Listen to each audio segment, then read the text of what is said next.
Malaysia sedang melangkah ke arah masa depan kesihatan yang lebih inovatif dan berdaya saing.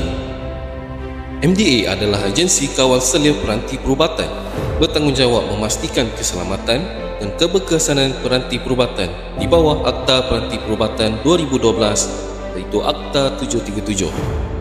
MDA komited membangunkan ekosistem industri peranti perubatan yang mampan, inklusif dan berdaya saing seiring dengan ekonomi madani dan NIMP 2030.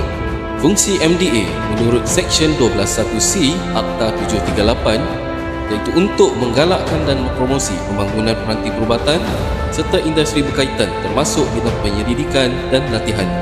Selaras dengan visi MDA, menjadi agensi regulatori peranti perubatan yang mampan dan inklusif bertaraf dunia.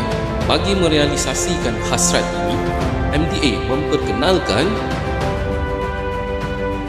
MedTech Program 1.0 Objektif Program, memperkasa usahawan, memperluas peluang perniagaan, meningkatkan daya saing, memupuk inovasi pembangunan peranti perubatan berteknologi tinggi. Siapakah yang layak untuk memohon?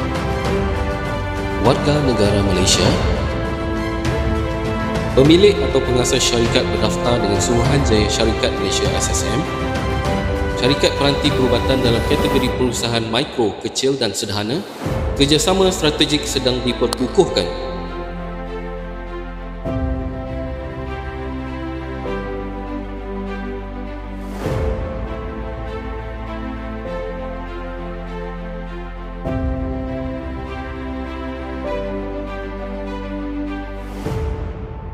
Sertai MedTech Corner 1.0.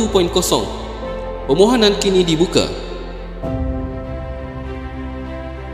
MedTech Corner 1.0 memacu keusahawanan, merevolusi industri peranti perubatan. Bersama-sama kita membina masa depan kesihatan negara yang inovatif, mampan dan bertaraf dunia.